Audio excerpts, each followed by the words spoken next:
Excellence, Monsieur le Premier ministre, Monsieur le ministre, Monsieur l'ambassadeur, chers collègues, chers invités, je confesse immédiatement que je suis un peu profane dans le domaine strict des manuscrits, d'autant plus que je viens de l'Afrique centrale forestière, là où vraiment la conservation est même impossible, ou très difficile. Cependant, je voudrais essayer de montrer que l'Afrique est le berceau de l'écriture de toute façon, c'est-à-dire le berceau des premiers manuscrits.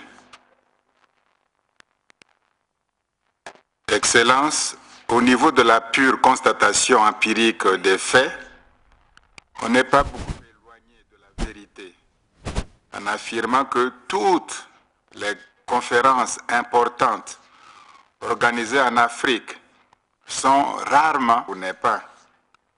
D'ailleurs, le développement est une notion quelque peu inadéquate, qui relève plutôt de l'ontogenèse dans le cadre de l'évolution. On a voulu installer dans la conscience des Africains l'idée de sous-développement, à l'instar d'un fait naturel fatal et invincible, propre au tiers-monde, où se dessinent néanmoins aujourd'hui des pays appelés avec fierté des pays émergents, qui ignorent cependant eux-mêmes cette superbe terminologie.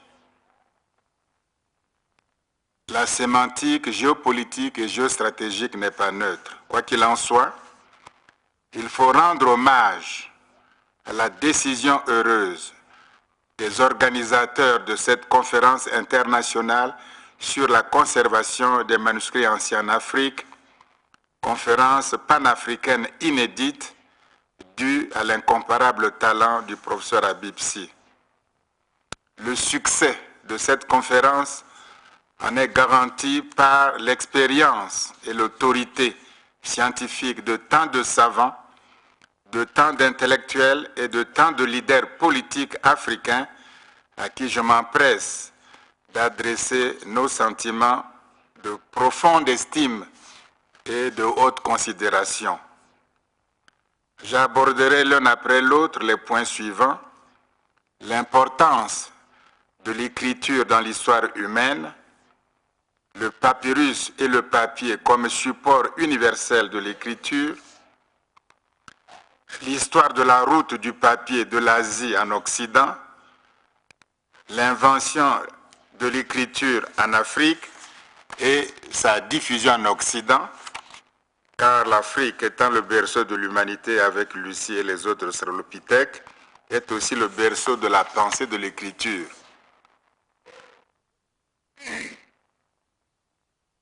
Et je parlerai très rapidement des manuscrits anciens, leur protection, leur conservation et leur exploitation.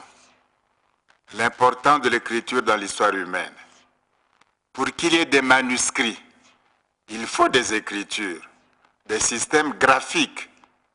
Il faut aussi des scribes, des lettrés, des intellectuels, des savants, des communautés instruites, des centres d'apprentissage et d'éducation, des lieux propices à la conservation et à la vente de papyrus, de manuscrits, de livres, des bibliothèques publiques ou privées. Voici ce que conserve l'écrit, l'inscrit ou le transcrit. Des connaissances sociales, économiques, politiques, littéraires, culturelles, scientifiques, philosophiques et spirituelles sont également concernées la psychologie des peuples, la santé de l'esprit humain, la transmission des savoirs, l'expansion universelle des écritures et des manuscrits, la diffusion des images et des cultures sur la planète entière. C'est certainement par l'image et l'écrit que notre humanité entrera en contact avec les intelligences éventuelles d'autres civilisations galactiques. L'écriture se maintiendra toujours à côté de la vidéo, de l'image et d'autres moyens de communication visuelle. Cette importance de l'écriture dans l'histoire humaine est nette. Ibn Khaldoun, le Tunisien, Dans son discours sur l'histoire universelle, Al-Muqaddima, soit les prolégomènes à sa philosophie de l'histoire, définissait déjà à juste titre l'écriture avec la calligraphie arabe comme un noble art. Papyrus et papier, support universel de l'écriture. Sans le papyrus et sans le papier, il n'y aurait guère de manuscrits anciens, surtout ceux qui nous transmettent l'héritage culturel gréco-latin jusqu'au Moyen-Âge, l'héritage culturel classique arabo-islamique, de même que l'héritage hébraïque. Les tablettes d'argile de la Mésopotamie, support de l'écriture cunéiforme, sont absolument inappropriés pour se constituer en manuscrit facilement transportable et maniable. D'où vient le papyrus et d'où vient le papier? Le papyrus est uniquement originaire de l'Égypte pharaonique, où il fut fabriqué pour la première fois vers 3400 avant notre ère, l'écriture hiéroglyphique étant déjà en existence vers 3500 avant notre ère. Les anciens Égyptiens fabriquaient le papyrus à partir de la tige des cypéracées qui poussent au bord du Nil, c'est-à-dire à partir des tiges, ils fabriquaient des feuilles lisses, légères, tissées en rouleaux et fort adéquates à recevoir l'écriture hiératique égyptienne, une cursive des hiéroglyphes. Ce fut un commerce de longue durée, celui des rouleaux de papyrus égyptiens dans toute l'Antiquité méditerranéenne. Phéniciens, Grecs, Romains, Juifs, Turcs, Arabes, Chrétiens, etc. n'ont eu que le papyrus égyptien pour leur ouvrage écrit à la main, précisément des manuscrits. C'est-à-dire que sans le papyrus égyptien, l'héritage scientifique et philosophique de la Grèce, par exemple, de Rome et des premières chrétientés ne serait pas parvenu jusqu'à nous en si grande quantité, même relativement. Le papyrus égyptien est, avant le papier, le seul support de la pensée écrite dans l'Antiquité. Quant au papier, il est une matière faite de substances végétales réduites en une pâte étalée et séchée en couches minces et qui sert à écrire, à imprimer, à envelopper, etc. L'histoire de la route du papier d'Asie en Occident. La route de la soie est connue et célébrée, comme celle des épices, notamment de l'opium. Mais la route du papier l'est beaucoup moins. Voici donc l'itinéraire spatio-temporel du papier. Origine chinoise, avec des tablettes de bambou, 4e, 3e siècle avant notre ère. Point de départ, Loyang, important foyer culturel, 105 de notre ère. Ensuite, Luoyang, en 200, Samarcande, ville d'Ouzbékistan en Asie centrale. Ensuite, de là, ça atteint les Arabes en 751, grâce à des prisonniers chinois qui ont montré ça aux Arabes. Ensuite, Shiraz, en Iran, et d'ailleurs l'Iran a beaucoup de très vieux manuscrits, surtout du Coran. Ensuite, Bagdad en Irak, en 793, Damas, Alexandrie en Égypte, Tripoli en Afrique, Tunis, Fès au Maroc, et de là, Jactiva, et de Fès vers Tombouctou, plus tard. Jactiva, près de Valence en Espagne, en 1150, donc au XIIe siècle seulement. Et enfin, à Nuremberg, vers la fin du XIVe siècle en Allemagne, en Bavière. Ainsi donc, le cheminement du papier de la Chine en Europe occidentale a duré près de 14 siècles. Donc l'Europe occidentale n'a inventé ni le papyrus, ni le papier, ni l'écriture. Les Chinois ont donné au monde le papier et les anciens Égyptiens le papyrus. Deux contributions exceptionnelles au progrès de l'humanité entière. L'invention de l'écriture en Afrique et sa diffusion en Occident.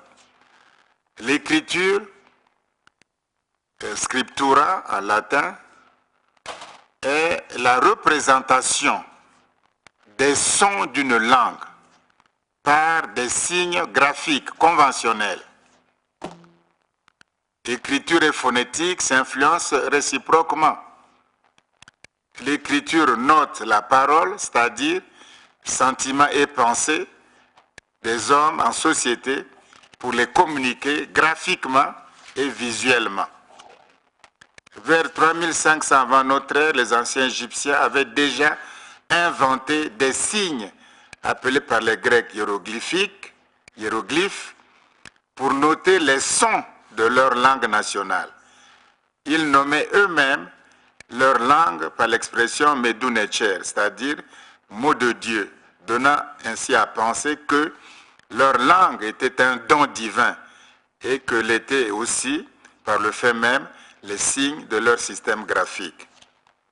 L'alphabet phénicien sémitique dérive directement de l'écriture égyptienne d'après les Phéniciens eux-mêmes, notamment le document qu'on appelle la Bible de Saint-Cognaton, Cosmogonie 6 et 8, étudié par Ernest Renan par exemple. Et ce Cognaton était un Phénicien de l'époque des Séleucides, qui ont régné vers 312-504 à 64 avant notre ère. Arthur John Evans, célèbre archéologue anglais, qui a fouillé en Crète, au sud-est de la Grèce, dans la Méditerranée orientale, est affirmatif. Preuve à l'appui, les glyphes crétois dérivent des signes hiéroglyphiques égyptiens. Voir son ouvrage capital Scripta Minoa. Vers 1000 ans avant notre ère, l'écriture grecque dérive de l'alphabet sémitique, c'est-à-dire quelques années ou quelques siècles avant Homère. C'est Homère qui commence l'Iliade de l'Odyssée. Avant, il n'y a pas d'écriture. Vers 1000 ans avant notre ère, l'écriture grecque dérive de l'écriture sémitique phénicienne. C'est évident au niveau de la forme et même surtout des noms, des signes. En grec, en latin, en grec, on dit alpha, c'est pour aleph. Bêta, c'est pour beit. Delta, c'est pour dalé. Gamma, c'est pour guimel, ainsi de suite. Donc même les noms des lettres grecques sont des noms de l'alphabet sémitique phénicien. Alors, généalogie de l'alphabet grec, donc. Alphabet, vous avez l'alphabet, l'écriture égyptienne, vers 3500 avant notre ère, la forme hiéroglyphique, hiératique, qui est la cursive des hiéroglyphes, et démotique, qui est la cursive des hiératiques, au 5e siècle avant notre ère. Ensuite, vous avez le proto-sinaïtique, 1700 à 1500 avant notre ère. Au Sinaï, on exploitait le cuivre. Et les ouvriers ont pris ça, ont amené ça au cananéen, c'est-à-dire en Palestine aujourd'hui. Là, vous avez l'alphabet linéaire, 1400-1100 avant notre ère. Ensuite, le phénicien, 1100 avant notre ère. Et bien sûr, le grec, au 9e siècle avant notre ère. Homère, qui est 850 avant notre ère. Et ce qui va donner l'écriture étrusque à la fin du 8e siècle avant notre ère. Ensuite, l'alphabet latin et tous les alphabets modernes de l'Europe occidentale et que nous employons un peu partout pour écrire nos langues. Pas en Éthiopie, ils ont leur propre écriture. Donc, en fait, c'est l'alphabet latin qui est dérivé. Et même les écritures un peu autochtones, les runes, n'ont pas donné des écritures modernes. Et de l'autre côté de l'Europe orientale, le grec a donné le cyrillique au 9e siècle de notre ère pour les chrétiens, puisque Saint Cyril et les autres ont christianisé là-bas. Et l'écriture russe l'écriture serbo-croate, l'écriture ukrainienne, et ça c'est pour l'Europe occidentale. On voit d'où cela vient dans le temps, de façon bien précise. La généalogie de l'alphabet arabe. Vous avez toujours l'écriture égyptienne, le proto-sinaïtique, le cananéen, le phénicien et l'araméen, 1100, 1000 avant notre ère. Et l'araméen impérial, au 6e siècle, à 332 avant notre ère. Ensuite, le nabatéen, au 14e siècle, au 4e siècle avant notre ère. Et l'arabe ancien, et puis toutes les variantes de l'écriture calligraphique moderne, l'arabe moderne. On voit bien le lien également. Alors, vous avez la généalogie de l'alphabet Gèze, éthiopien, la forme récente étant l'amharique. Vous avez l'écriture égyptienne, toujours le proto-sinaïtique, le cananéen, l'écriture sud-arabique, qui est de 1300 avant notre ère, et le Gèze, l'éthiopien, et l'amharique. Voilà à peu près pour la généalogie. Maintenant, les manuscrits africains anciens, leur protection, conservation et exploitation. Les manuscrits africains anciens sont écrits en hiératique, en démotique, en copte, en gèze, en arabe et dans d'autres écritures,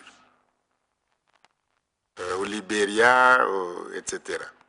Ces manuscrits appartiennent soit à des institutions publiques, universités, soit à des lieux de prière et d'études sacrées, écoles coraniques, monastères éthiopiens, soit encore à des collections familiales et privées. On les trouve en Égypte, presque dans toute l'Afrique, en Égypte, en Éthiopie, au Soudan, au Maghreb, et en Afrique occidentale, notamment en Mauritanie, au Sénégal, au Mali, au Niger, au Nigeria, etc.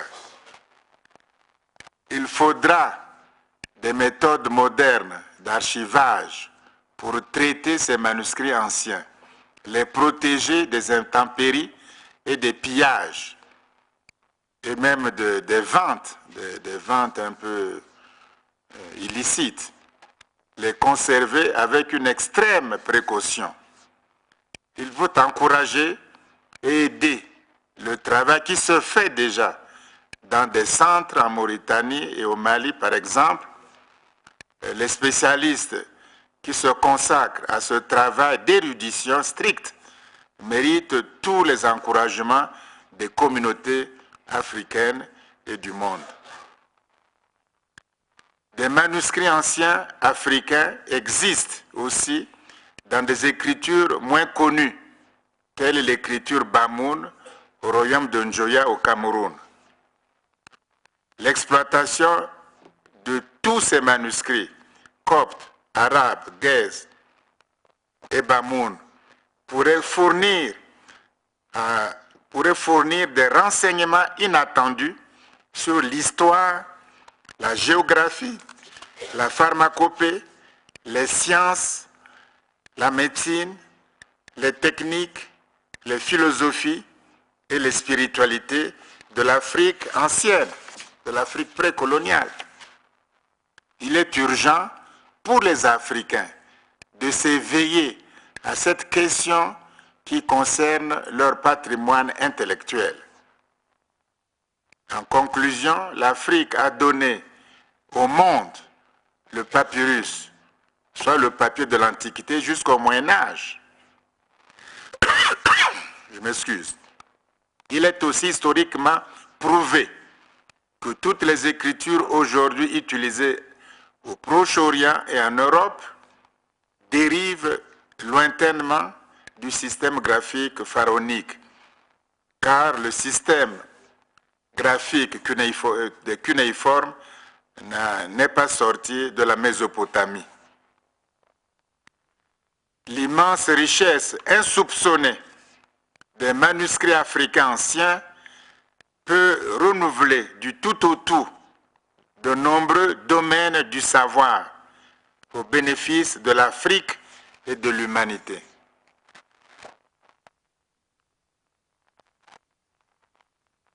Si on a distribué mon papier, il y a 2 annexes Quand j'affirme que l'Afrique est le berceau de l'humanité, ce n'est pas en l'air.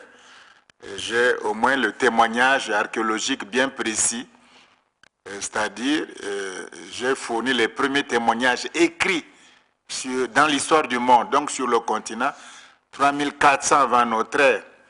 Ce sont des documents qui proviennent d'Abydos, en Haute-Égypte, par les fouilles du professeur docteur Günther Dreyer, archéologue et égyptologue allemand. Donc j'ai donné 3 tablettes très lisibles et l'écriture est déjà sophistiquée. L'écriture hiéroglyphique est déjà très difficile, très sophistiquée. Si on est amateur, on ne peut pas déchiffrer parce que c'est vraiment 3400, c'est déjà très sophistiqué. Il y a les déterminatifs et même les compléments phonétiques, etc. Et puis, comme on se trouve ici dans ce beau pays qui est notre métropole, notre capitale de l'Afrique, de l'Union africaine, je me suis amusé à donner en amharique les noms des jours et des mois en amharique comme annexe 2. Je vous remercie pour votre aimable attention.